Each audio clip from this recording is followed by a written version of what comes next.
헨릿 클라우드라는 분이 사람을 크게 두 종류로 나누었습니다.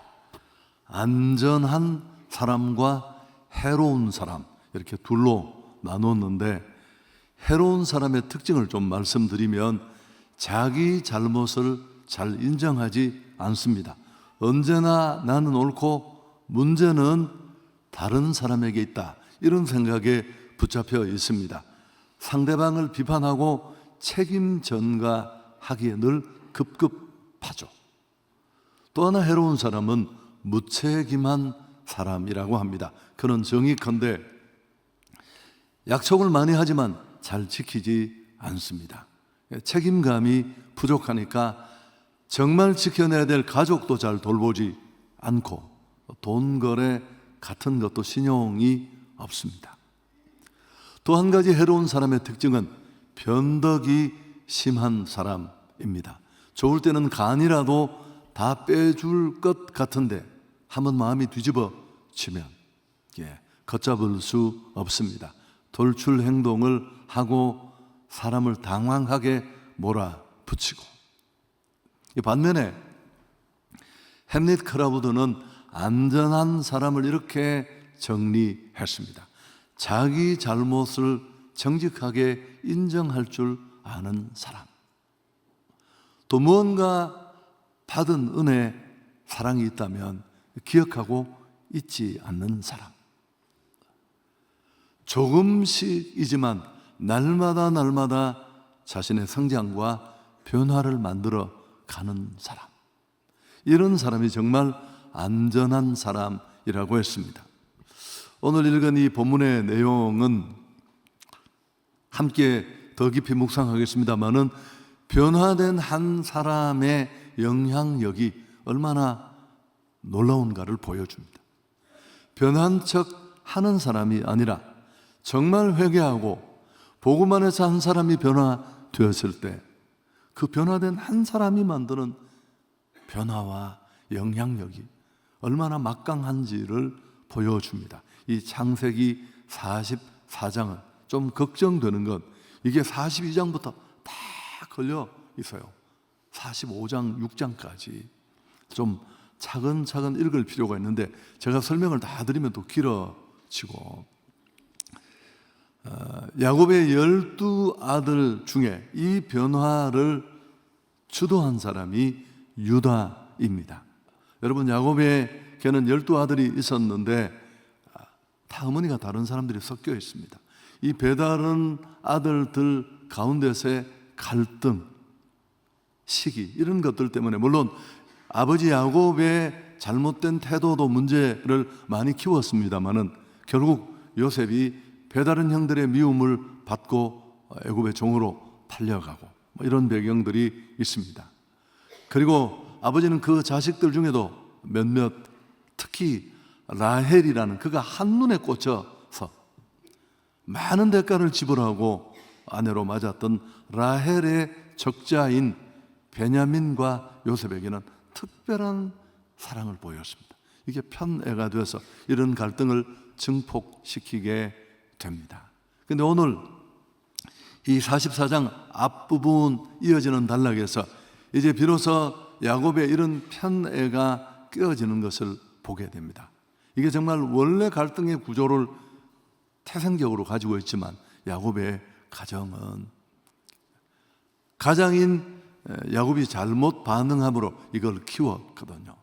급기야 야곱이 베냐민을 내려놓고 애굽으로 보냅니다. 좀 설명을 하면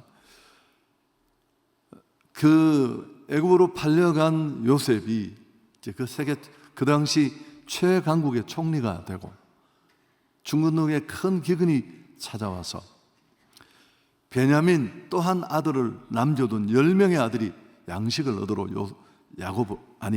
애굽으로 옮겨가고 그곳에서 서로 알아보지 못하지만 요셉은 형들을 알아보았습니다마는 요셉에게 양식을 구하고 돌아오는 길에 요셉이 의도적으로 그들 그 양식 자루 속에 또 받았던 돈을 다시 숨겨둡니다. 결국 그 일로 다시 잡혀오고 우리는 절대 이 국가를 탐하고 뭐 하려는 그런 정탐자가 아니다. 우리는 한 아버지의 아들이다. 12명이 있었는데 하나는 행불자가 됐고 또 동생 베냐민은 집에 아버지와 함께 있다. 그러자 요셉이 이를 핑계 삼아 그럼 그 동생을 데려와라. 그럼 내가 너희들 얘기에 진정성을 들어주겠다. 그리고 시몬이라는 그 아들 하나를 잡아둡니다. 여러분, 이런 상황에 돌아온 겁니다. 그래서 그 앞부분이 좀 설명이 긴데요, 이 얘기를 전해 들은 아버지 야곱은 통곡합니다. 결국 너희는 내 아들을 다 빼앗아가려고 한다. 그렇게 안타까워하는데 기근이 점점 깊어지니까 어쩔 수 없이 또 양식을 얻으러 가야만 합니다. 문제는 또 총리를 만나 곡식을 얻으려면 약속을 지켜야 하는데 아버지가 용납을 하지 않습니다.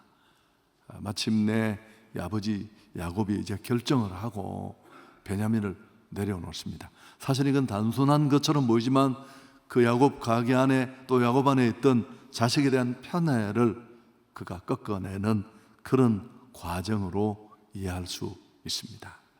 그래서 애굽으로 돌아온 이 형제들을 만난 요셉은 재회의 기쁨을 나눕니다. 물론 자기 신분을 밝히지 않았는데 특히 막내 동생 베냐민에게 5배나 먹을 것을 더 줍니다. 이것도 약간 문제가 있는 것 같아요. 요셉이 다 잘하는 건 아니거든요. 형제들이 그걸 질투하지 않습니다. 전혀. 그래서 안도하지만 그래도 형들의 변화의 진정성을 그는 좀 더 확인할 필요가 있었습니다. 정말 형들이 진심으로 변화되었는지, 또 아버지 야곱을 잘 존경과 효도로 모시고 있는지, 자신을 팔아치웠던 그 형들이 아직도 나쁜 마음을 그대로 가지고 있는 건 아닌지 마지막으로 테스트를 합니다.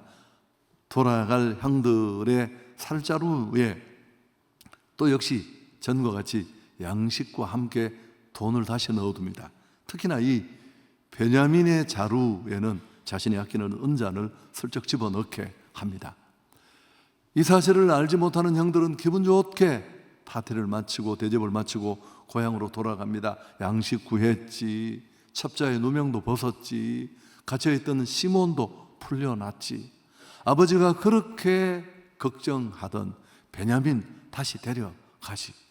발걸음이 얼마나 가벼웠을까요? 문제가 다 해결이 되었으니까. 조금 가다 보니까 애굽 군사들이 들이닥칩니다. 너희가 이럴 수가 있느냐?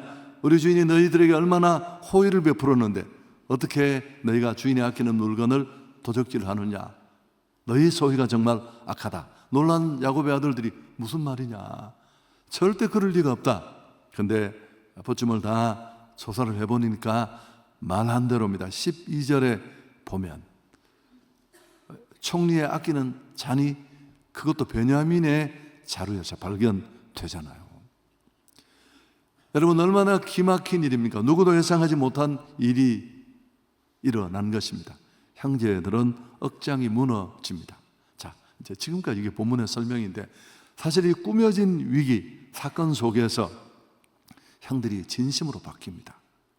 지금까지도 변화의 모습이 있었지만 특히나 이 변화를 주도하는 인물이 유다라는 아들입니다. 그의 변화와 행동이 빛을 발하는데 형제들과 이 유다는 진정으로 회개합니다. 그리고 그 거듭난 회개를 통해 변화를 만들어내는데 여러분, 항상 이 회개와 변화는 진짜 변화해야 됩니다. 오늘 진정한 회개가 어떤 모습인가를 보여줍니다. 오늘 설교의 중요한 포인트 중에 하나인데 슬퍼하며 진심으로 통회합니다. 자, 13절 함께 읽습니다. 그들이 옷을 찢고 각기 짐을 나귀에 싣고 성으로 돌아간다. 다시 들이닥친 군사들에게 끌려서 돌아왔던 그 애굽으로 요셉 앞으로 끌려가는 상황입니다. 옷을 찢는 것은 우리가 알듯이 당시 중근동의 극한 슬픔을 표현하는 행위잖아요. 형제들은 요셉의 제안대로 베냐민을 남겨놓고 요셉이 그럽니다. 그러면 이 술잔을 훔친 이 당사자를 잡아두고 돌아가라. 그리고 다시 진정성을 보여라. 그럴 때 결코 그렇게 하지 않고 두 번째, 다른 사람을 원망하지 않고 자신을 탓했습니다. 자, 16절도 함께 읽습니다. 사실은 오늘 단락의 제일 중요한 핵심 구절인데요. 유다가 말하되 우리가 내 주께 무슨 말을 하오리까? 무슨 설명을 하오리까? 우리가 어떻게 우리의 정직함을 나타내리까? 하나님이 종들의 죄악을 찾아내셨으니 우리와 이 잔이 발견된 자가 다 내 주의 노예가 되겠나이다. 여러분, 빨간 글씨로 보여드린 하나님이 종들의 죄악을 찾아냈다. 사실은 앞에 첫 번째 사건이 일어나서 시몬을 남겨두고 돌아왔을 때 르우벤이 아버지 앞에서 이 말을 이미 비슷하게 표현했습니다. 우리가 핏값을 치르는 중이다. 지난해 우리가 잘못했던 것을 돌려받는다. 유다가 오늘도 정확하게 오래전에 요셉에게 배다른 형제에게 저질렀던 시기심에 저질렀던 형들의 그 못되고 악한 행동, 구덩이에 빠뜨려 죽이려고 하다가 결국 종으로 파는 이 악한 행동을 그들은 떠올리는 겁니다. 지금 당하는 고난이 전날 요셉에게 행했던 그 파렴치한 죄에 대한 하나님의 보응으로 여겨진 것입니다. 자신들의 허물과 잘못을 시인하고 있는 것입니다. 죄가 있다고 인정하면서 베냐민만 남겨두고 가는 게 아니라 우리 모두가 종이 되겠다고. 세 번째, 진정한 변화의 회개에 반드시 따라야 될 내용인데요, 기꺼이 대가를 지불하겠다고 각오를 굳게 합니다. 아버지 야곱과 베냐민의 생명이 서로 결탁되어 있다. 앞에 설명했죠. 라헬이라는 그가 너무너무 좋아했던, 인생의 상당 시간을 바쳐 고역을 치르고 아내로 얻어낸 그 라헬의 적자 요셉과 베냐민에게 각별한 애정이 있었습니다. 그래서 요셉을 행불자로 잃어버렸는데 베냐민까지 잃는다면 아버지 생명을 담보할 수 없다, 그렇게 말하면서 아버지가 돌아가실 것이다. 유다는 총리 요셉에게 간곡히 부탁합니다. 33절이 사실 하이라이트입니다. 함께 읽습니다. 이제 주의 종으로 그 아이를 대신하여 머물러 있어 내 주의 종이 되게 하시고 그 아이는 그의 형제들과 함께 올려보내소서. 저 아이 대신에 내가 평생 애굽에서 종살이 하겠습니다. 베냐민을 돌려보내 주십시오. 우리 늙은 아버지와 이 아이는 생명으로 연결되어 있습니다. 만일 그 아이가 어떻게 된다면 아버지는 돌아가실 것입니다. 제가 대신 종이 되겠습니다. 유다는 자기의 생명을 동생과 아버지를 위하여 내어 던집니다. 여러분, 유다의 회개가 온전한 것이라는 그 증거는 너무 구체적이고 극명합니다. 자신의 억울함을 토로하지도 않습니다. 책임을 전가하지도 않습니다. 하나님, 잘못했습니다, 그렇게 말해놓고 대가를 치르는 것을 외면한다면 그건 진짜 회개가 아닙니다. 값싼 용서는 죄의 무거운 짐을 껴뜨리지 못해요. 또다시 반복의 길로 내몰릴 수밖에 없습니다. 유다 자신은 책임지고 한평생 노예로 살 각오가 되었음을 분명히 합니다. 여러분, 지금부터 변화가 놀라워요. 이 유다의 이 고백은 지금까지 묶였던 그 얽히설키 묶였던 가계의 시기, 반목, 그 크고 많은 문제들을 일순간에 끊어냅니다. 하나님 앞에서의 죄, 아버지에 대한 효도, 형제 간의 뜨거운 우애까지 모두를 다시 일으키기에 충분했습니다. 형들의 이 진심이 느껴지자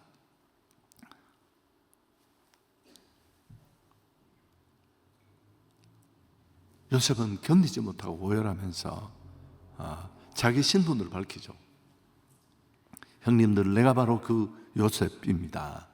그리고 형제들은 재회의 기쁨을 누립니다. 여러분, 가만히 생각해 보면 지금껏 부모와 자식과의 관계, 형제 간의 관계를 막고 있었던 가장 큰 걸림돌이 뭘까요? 죄입니다. 죄. 사실 5월달 설교를 미리 한다고 생각하시면 돼요. 5월에 우리가 행축 때문에 어린이 주일을 하든 어버이 주일 한 번밖에 못 하는데, 특히나 지나가면서 드리는 말씀이지만 부모가 자식을 편애하는 건 정말 우리가 상상하지 못했던 큰 문제들을 만듭니다. 여러분, 제가 목회하면서 많은 사람들을 만나보면 예상외로 가정에서 망가져. 내가 낳고 내가 키우고 내가 용돈 주고 내가 다 사랑하지. 그런데 내 마음을 찬찬히 돌아보면 더 사랑하고 덜 사랑하고, 대하는 자는 잘 모르는데 받는 자는 그 차이를 느끼는 겁니다. 제 동기 중에 한 명도 동생이 너무너무 공부를 잘해서 형은 맨날 아버지한테 두들겨 맞고, 아버지가 굉장히 학자인데도 네 동생 똥이나 먹어라 이 새끼야. 경상도 사람 이렇게 무식하게 얘기하거든요. 여러분, 지금은 형이 훨씬 더 나아요. 동생은 최고대학 나와서 유학을 그렇게 마치고 지금도 직업이 없다는 사실. 근데 형은 다 망가졌어. 자기 역할을 잘하는데도 맨날 아프고. 여러분, 그를 망가뜨린 건 부모예요, 부모. 아버지가 그런 걸 알았다면 그렇게 했겠습니까? 자식을 사랑하지 않는 부모가 없는데 쉽지 않다는 것. 또 그런 갈등의 원인이 만든 또 배달은 그 잘못된 가게 구조도 한 몫을 했습니다만은, 여러분, 이 모든 게 죄죠. 하나님 앞에 바로 살지 못한 죄, 자식을 편애한 집착의 죄, 질투와 시기의 죄, 이런 것들이 얽히고 얽혀서 지금까지 곪고 골마 상상할 수 없는 일들이 일어난 것입니다. 그런데 그 모든 문제가 유다의 회개를 통해서 끊겨진 줄 믿습니다.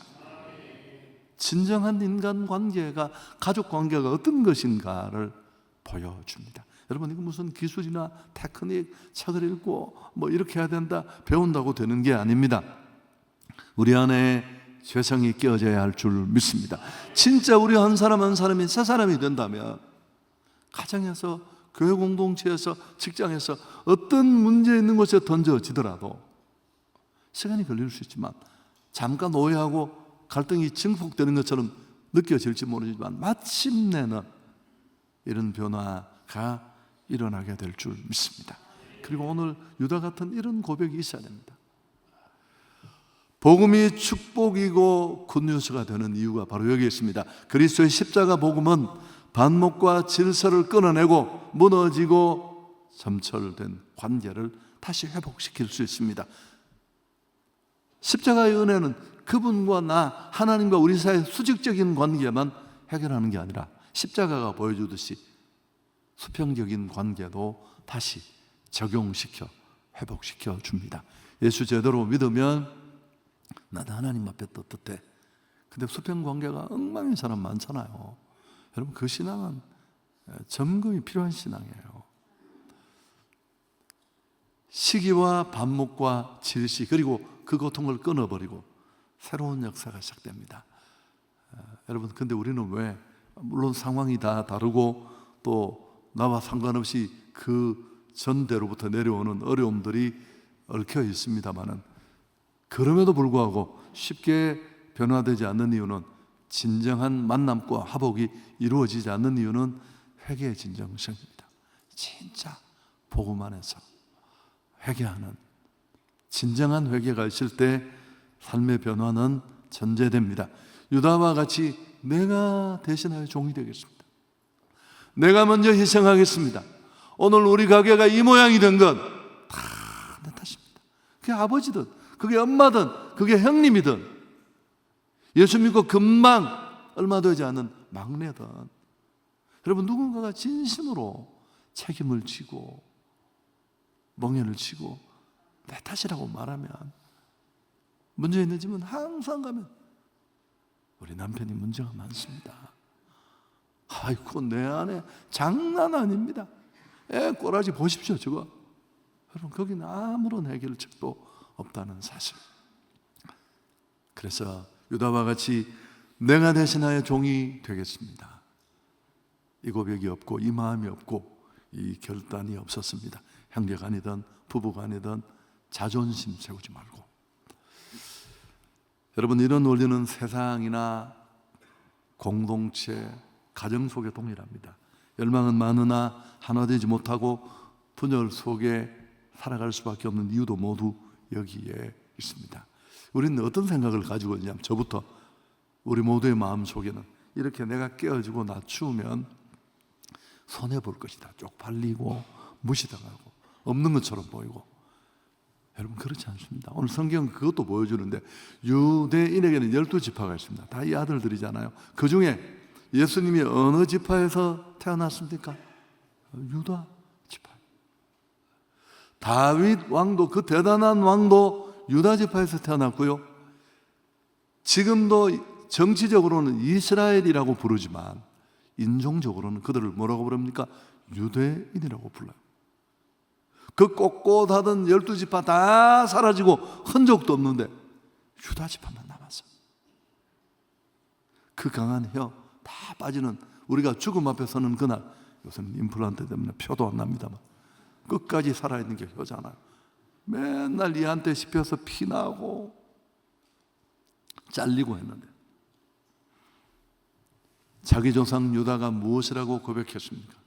내가 대신하여 종이 되겠습니다.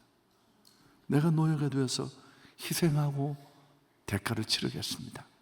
그렇게 종이 되고 짓밟히고 비천해서 사라졌는가요? 아니요.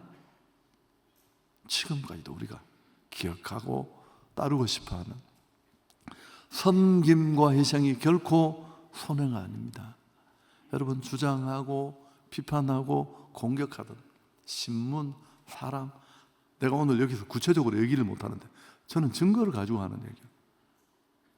내가 많이 예를 들어, 신문, 언론은 원래 비판하는 기능이 있어요. 그래도 발광하듯이 비판하던 신문 살아있습니다. 하나도 존재하지 않습니다. 내가 이름을 댈 수 있어요. 여기서 교회에서 맨날 비판하고 회의 때마다 회장! 우리 교회는 그런 거 없습니다. 없어요, 여러분. 아무도.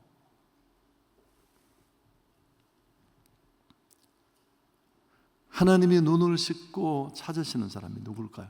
똑똑한 사람, 커리어를 많이 산 교회 안의 실력자들, 자기 주장 강한 사람 아닙니다.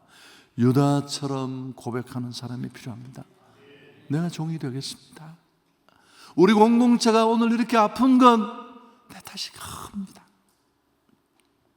나를 주님께 드리겠습니다. 내가 교회 일꾼으로 헌신하겠습니다. 흔들리는 내 가정을 위해 내가 책임지겠습니다. 아버지가 엉망이 돼도, 자식들이 개판이 돼도요, 죄송합니다 이런 표현. 어머니 한 사람이 꼿꼿이 있었어. 이 가정은 내가 지켜야 되고, 하나님이 그러라고 나를 여기 보내주셨고, 여러분, 그러면서 끝까지 자리를 지키면 돌아오고 회복될 줄 믿습니다. 여러분, 그러지 못하잖아요. 요새는 상담도 하면 끝내시라고 그냥. 여러분, 끝내는 일이 정말 쉬운 일 같지만 그게 끝이 날까요? 그렇게 두 사람이 법원에 도장 찍는다고 그게 끝이 나나요? 그 많은 관계가 다 잘려져서 그 불편함, 그 고통은 다음 때로, 그 다음 때로 연결되는 그 많은 문제를 고려나 하고 있을까요?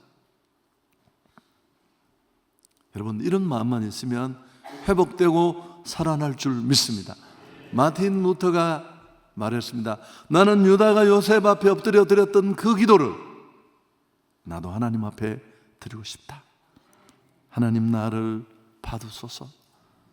나를 당신의 도구로 삼아주소서. 내가 필요한 곳에서 종이 되겠습니다.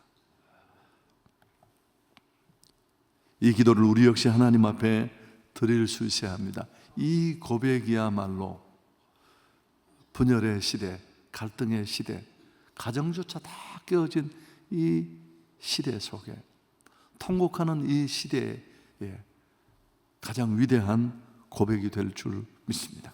개신교를 프로테스탄트라고 부르는데요, 그 뜻은 항거하는 자라고 이렇게만 알고 있는 분이 있습니다. 아마도 이건 영어의 프로테스트라는 단어만 생각하는데 여러분, 원래 이 단어의 라틴어의 뜻은 프로테스타레입니다.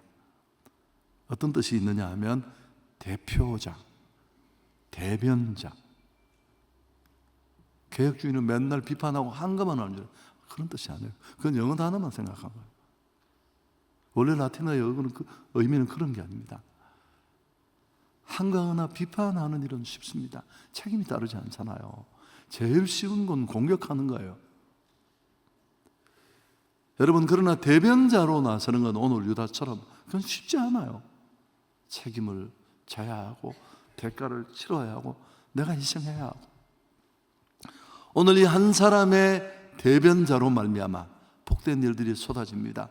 야곱의 10 아들 가운데 유다가 바로 그 일을 주도한 아름다운 사람입니다. 비판자가 아니라 당당한 프로테스탄트로 살기를 축복합니다.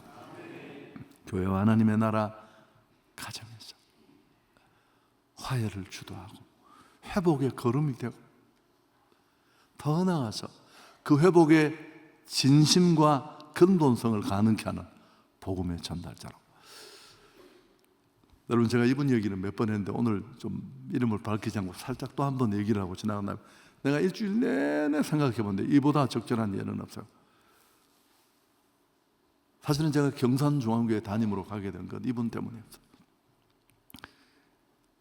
그분이 저를 위해서 기도해 주셨고, 담임 목사가 교회를 떠나자마자 그 요람을 묶어서 저희 집에 보냈어요. 소포로. 목사님, 여기 오셔야 될 교회입니다. 저는 오늘부터 기도하겠습니다. 기도 많이 하는 분인데, 정작 이분의 삶은 참 다 찢어지고, 남편은 거의 조폭이고요. 아이들 4-5명은 이렇게 남편들이 좀 달라요. 그래서 뭐 맨날 두들겨 맞고 제품이 안 돼도 울고. 제가 뭐 여러 가지 얘기를 했지만 여러분 들으셨을 겁니다. 하나님이 당신을 이런 환경에 밀어넣으신 것, 이걸 모르겠냐? 저런 거친 신랑, 상상도 할 수 없는 사람입니다. 내가 말을 다 못해서 그렇지. 그건 당신 안에 그만큼 해결해야 될 문제 있다는 뜻이다. 당신이 정말 문제없는 사람이었다면 남편은 다시는 광내는 부드러운 사람이 되었을 것이다. 어쩌면, 정말 어쩌면 남편은 당신 때문에 악한 도구로 쓰일 수 있다. 하나님이 사람을 다듬을 때 사람 막대기와 인생 채찍으로 다듬는데, 여러분, 제가 정말 어려울 때 하나님이 깨닫게 한 겁니다. 내가 목회자로서 교회를 지도할 만큼 잘 준비되지 못해서 교인들도 다듬지만 나를 다듬는 도구로 저 중직자가 악한 도구로 쓰인다는 것. 또 한편으로 보면 내가 너무 거칠어서